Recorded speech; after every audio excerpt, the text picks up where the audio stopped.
Hello viewers, स्वागत है आप सभी का मेरे यूट्यूब चैनल स्कूल ट्यूशन गुरुजी में।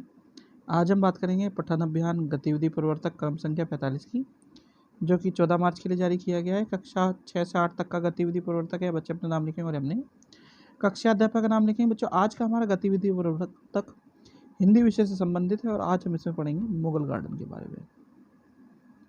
तो चलिए बच्चों, देखते हैं, जानते हैं, समझते हैं कि आज के कार्यपत्रक में आपके लिए क्या खास और आज का कार्यपत्रक आपको क्या बताना चाहता है।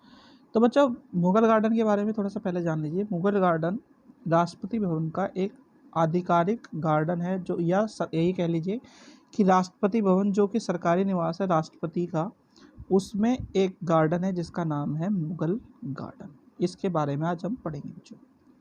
तो क्या कहता है बच्चे, राष्ट्रपति भवन भारत के राष्ट्रपति का सरकारी निवास है। यह शानदार भवन इंडिया गेट के सामने राजपथ के पश्चिमी शोर पर स्थित है। रायसीना पहाड़ी पर बना यह भव्य स्मारक सन 1929 में बनाया गया था। इसी भवन के प्रांगण में विश्व प्रसिद्ध मुगल गार्डन भी स्थित है, यानी कि यहीं पे मुगल गार्डन भी है। ये बाग दुनिया भर के में प्रसिद्ध है। ये प्रतिवर्ष लाखों सैलानियों इसकी सुंदरता निहारने आते हैं। इस बाग में सैकड़ों किस्म के रंग बिरंगे और सुगंधित फूल दिखाई देते हैं। वसंत ऋतु में इनका सौंदर्य देखते ही बनता है। यहाँ अनेक प्रजाति के वृक्ष भी लगाए गए हैं। यानी कि मुगल गार्डन क्या है, मुगल गार्डन में रंग बिरंगे फूल और कई तरह के वृक्ष लगाए गए हैं और वसंत ऋतु में ये बहुत ही सुंदर दिखता है।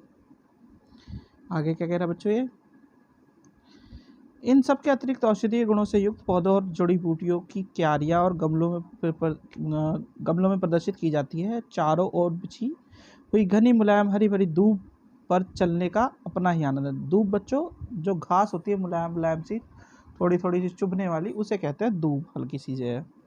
ठीक है बच्चों, लगता है जैसे मखमल के गलीचों पर चल रहे हो। इन सब की देखभाल बड़ी सावधानी और परिश्रम से की जाती है। अनेक कुशल माली और बागवान इस कार्य में लगे होते हैं। जब इस उद्यान के फव्वारे चलते हैं तो इसकी छटा कई गुना बढ़ जाती है।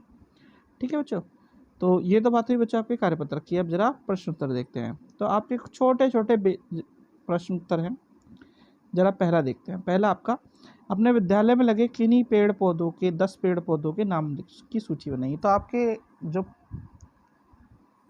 विद्यालय है उनमें कई तरह के पेड़ पौधे लगे हुए हैं बच्चों। जैसे कई स्कूलों में तुलसी लगी हुई है, कई में गुलाब के फूल लगे हुए हैं, कई में गेंदा के फूल लगे हुए हैं, तो कई तरह के आपके वहाँ पे लगे होंगे स्कूलों में। तो आप किन्हीं 10 की इसी सूची बना सकते हैं बच्चों। फिर प्रश्न नंबर 2, आपके घर के आसपास के किसी बाग या पार्क की विशेषता के बारे में 10 पंक्तियाँ लिखिए। तो आप आपके घर के आसपास अगर कोई पार्क हो तो उसके बारे में, या बाग हो उसके बारे में 10 विशेषताओं के बारे में उनकी 10 पंक्तियाँ लिख सकते हैं उसकी विशेषताओं के बारे में। जैसे कि पहली क्या हो सकती है कि वहाँ पे बहुत सारे वृक्ष हैं। दूसरा, वृक्षों में रंग बिरंगे पेड़ पौधे हैं। और तीसरे पे क्या लिख सकते हो, अनेक प्रकार के फलों वाले पौधे भी, और जैसे कि उसमें नाम लिख सकते हो पौधों का आप। चौथे नंबर पे क्या लिख सकते हो, गर्मियों के मौसम में जब पेड़ों के नीचे हम बैठते हैं तो बहुत ही ठंडक हमें महसूस होती है। पाँच में क्या लिख सकते हो कि आप किस टाइम वहाँ पे खेलने जाते हो या घूमने जाते हो, इसके बारे में। इस तरह की चीज़ें करके आप 10 पंक्तियाँ लिख सकते हैं बच्चों। फिर है प्रश्न नंबर 3, आपको कौन सा फूल अच्छा लगता है और क्यों। तो बच्चों, हर किसी को अलग अलग फूल पसंद है। जैसे कि अगर ज़्यादातर बच्चों की बात करें तो बहुत से बच्चों को गुलाब का फूल पसंद है। कारण यह है कि गुलाब का फूल जो है वो हमारे जो पहले प्रधानमंत्री थे पंडित जवाहरलाल नेहरू जी को भी बहुत पसंद था। इसलिए मेरा मानना यह है कि उनको जो पसंद था फूल, वही सभी बच्चों को पसंद होगा, क्योंकि उन्हें बच्चे बहुत प्यारे लगते थे।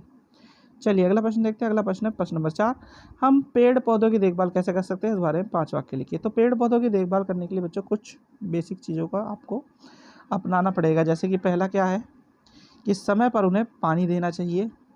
2, अगर ज़रूरत पड़े तो उसमें खाद या दवाई या इस तरह की और चीज़ें डाली जा सकती हैं।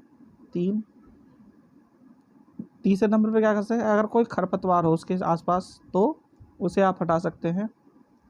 चौथे नंबर पे क्या आ सकता है, अपने बड़ों की सहायता से या किसी विशेषज्ञ की सहायता से उसे पौधे को और क्या ज़रूरत है इसके बारे में जान सकते हो।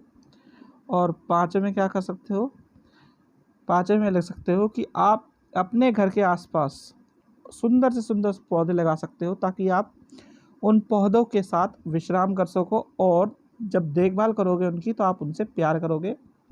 तो इस तरीके से बच्चों ये 5 पंक्तियाँ आप लिख सकते हो। तो बच्चों ये हो गया आपका कार्यपत्र कंप्लीट और वीडियो भी, आशा करता हूँ आपको वीडियो अच्छी लगी होगी। Thank you.